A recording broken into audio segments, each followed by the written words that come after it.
Students class 12th advance science में आप सभी का स्वागत है। तो स्टूडेंट जैसा कि अपन ने बहुत कुछ अभी तक पढ़ लिया है और उसी के आगे आज कंटिन्यू करेंगे। देखिए अपन ने है ना जो अब तक दो आवेशों के मध्य बल का मान निकाला था कूलाम के नियम से, ठीक है। अब अपन क्या करेंगे, बहुत सारे आवेशों के मध्य बल का मान निकालेंगे या फिर बहुत सारे आवेशों के कारण किसी एक आवेश पर बल का मान निकालेंगे, ठीक है। इस तरह है कि हम इस वीडियो में गणना करने वाले हैं, उसको सीखने वाले हैं, जो कि आपके 12th बोर्ड में सिलेबस के अंतर्गत आता है, ठीक है। तो चलिए अपन स्टार्ट करते हैं अपना टॉपिक का नाम मैंने यहाँ लिखा हुआ है, ठीक है। यहाँ पे क्या लिखा हुआ है देखिए, एक मिनट। बहुल आवेशों के कारण बल का मान लिखा हुआ है। देखिए क्या है यहाँ पर, मान लीजिए, एक बार मैं कलर चेंज कर लेता हूँ जिससे आपको अच्छा लगेगा, ठीक है ना। तो यहाँ पे मान लीजिए कोई क्यू आवेश उपस्थित है जिसे Q1 आवेश कह रहे हैं। इस Q1 आवेश की मैं बात कर रहा हूँ यहाँ पे कि ये जो Q1 आवेश है, ठीक है, इस Q1 आवेश के इसको क्यू नोड आवेश कह देते हैं, ठीक है। ये क्यू नोड आवेश, इस क्यू नोड आवेश के चारों तरफ बहुत सारे आवेश उपस्थित है। फॉर एग्जांपल यहाँ पे एक आवेश ये है जिसे Q1 आवेश कह रहे हैं, और एक यहाँ पे ये है जिसे Q2 आवेश कह रहे हैं, और एक फाइनली यहाँ पे है जिसे Q3 आवेश कह रहे हैं। तो ये हमारे पास क्या है, आवेश है। अब क्या होगा, इन भिन्न भिन्न आवेशों के कारण इस Q0 क्यू नोड आवेश पर क्या लगेगा, बल लगेगा। तो मैं आपको दिखाता हूँ क्या करेंगे, ये सभी आवेश मिलकर क्या करेंगे, इस क्यू नोड आवेश पे क्या लगाएंगे, बल लगाएंगे। कैसे, देखिए मैं दिखाता हूँ। Q1 आवेश क्या करेगा, इस क्यू नोड आवेश पे क्या करेगा, बल लगाएगा। उस बल को हम क्या कहेंगे, F01, ध्यान रखना F01, ठीक है। और अगर मैं इन दोनों आवेशों के मध्य की दूरी की बात करूँ तो इनके मध्य दूरी कितनी होगी, तो ये सिंपल सा है, बिल्कुल सिंपल है कि इनके मध्य दूरी होगी R01, ठीक है। इतनी चीज़ें क्लियर होती हैं। अब यहाँ पे Q2 आवेश दिया हुआ है, इस Q2 आवेश के कारण भी क्या लगेगा, बल लगेगा Q नोड आवेश पर। कितना बल लगेगा उसकी अगर मैं बात करूँ तो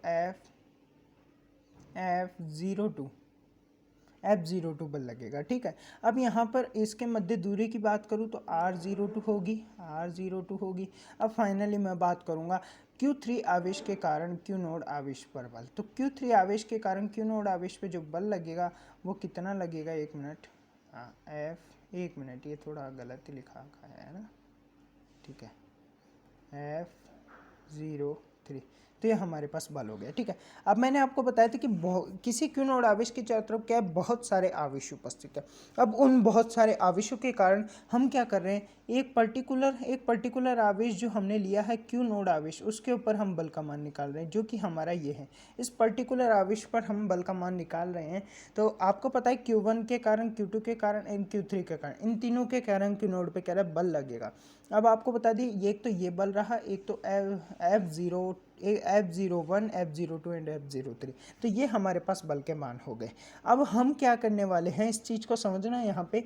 अब हम क्या करने वाले हैं, इन तीनों को जोड़ लेंगे तो इस क्यू नोड आवेश पर टोटल बल आ जाएगा। यानी जितने भी बल इसके ऊपर लग रहे हैं उनका अगर हम टोटल कर ले तो हमारे पास क्या आ जाएगा, टोटल बल का मान आ जाएगा। एक मिनट में इसको बड़ा कर दूँगा ना, ठीक है, ठीक है। अब चलिए करते हैं। देखिए यहाँ पे मैं साइड में कर रहा हूँ इसका, है ना। तो यहाँ पे अगर हमको F टोटल निकालना है तो F टोटल क्या करेंगे, F01 plus F02 plus F03, ठीक है। ये हमारे पास टोटल बल का मान होगा।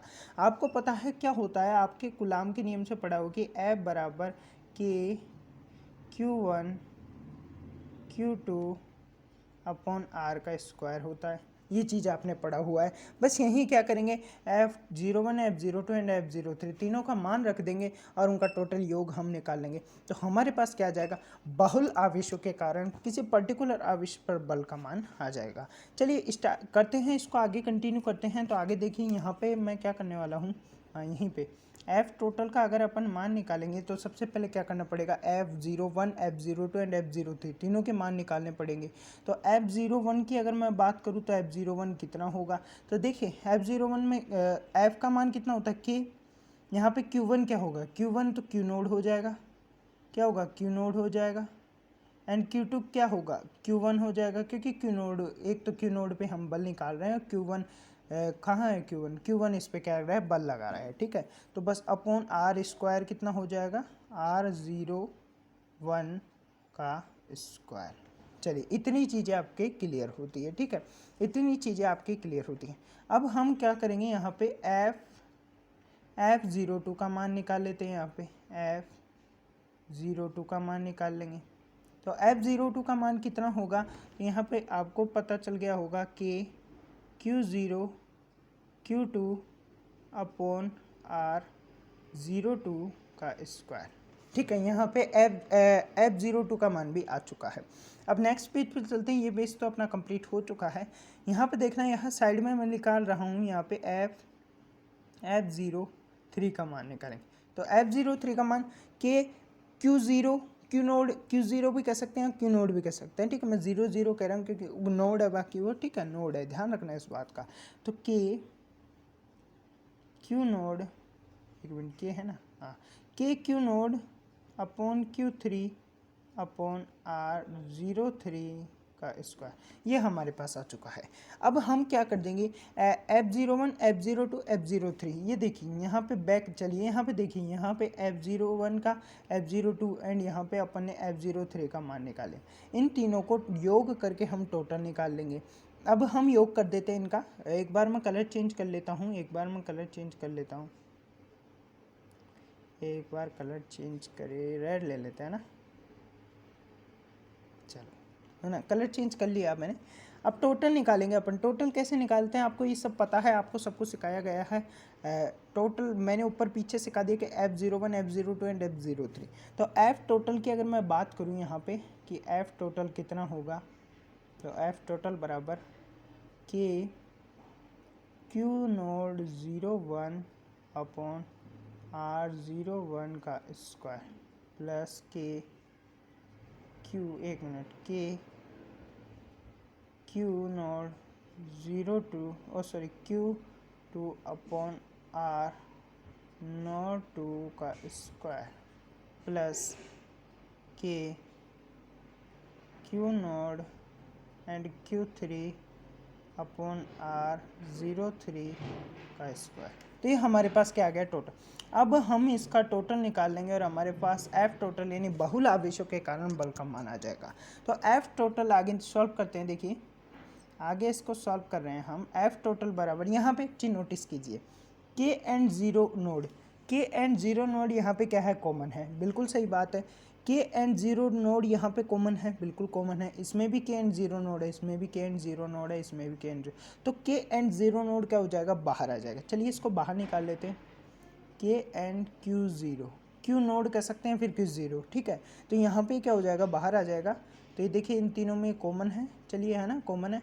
तो अब क्या कर देंगे हम, कोष्टक के अंदर बंद करके फाइनली हमारे पास जो आंसर आया है, जो मैथमेटिकली Q1 अपॉन R01 का square plus Q2 upon R02 का square plus Q3 upon R03 का स्क्वायर, ये हमारे पास आंसर आ गया। ठीक है, अब यहाँ पे एक चीज़ नोटिस कीजिए, अगर मैंने तो यहाँ पे 3 आवेश लिए, ठीक है, अगर यहाँ पे 4 आवेश उपस्थित होता तो क्या होता, वही के एंड क्यू नोड उसमें भी कॉमन होता, उससे बाहर आ जाता और आगे क्या हो जाता, क्यू, आगे यहाँ पे क्या हो जाता, प्लस लगा के हो जाता Q4 अपॉन R04 का स्क्वायर। एंड अगर 5 आवेश होते तो Q5 अपॉन R05 का स्क्वायर। अगर n आवेश होते तो QN अपॉन R0n हो जाता। ध्यान रखना, क्या n आवेश होते तो QN अपॉन R0n हो जाता। मैं आपको ये इधर लिख के दिखाऊंगा यहाँ पे। अगर मान लीजिए यहाँ पे n आवेश होते तो क्या होता, QN अपॉन R0n का स्क्वायर, इस तरह हमारे पास समीकरण प्राप्त होती। तो यहाँ तक क्या होता, हमारी चीज़ें है सॉल्व होती चली जाती। अब हमें क्या करना है, इसको शॉर्ट फॉर्मूले में कन्वर्ट करना है। फॉर्मूले में कन्वर्ट करने के लिए हम क्या करेंगे, आपको मैंने बता रखा है, या फिर आपने 11th क्लास में सब कुछ सीखा हुआ है, ठीक है। क्या होगा, आप समीशन का यूज़ करेंगे। समीशन यानी जितने भी आवेश हैं वहाँ तक उस चीज़ को क्या करते जाए, नंबर लिखते जाए और जोड़ते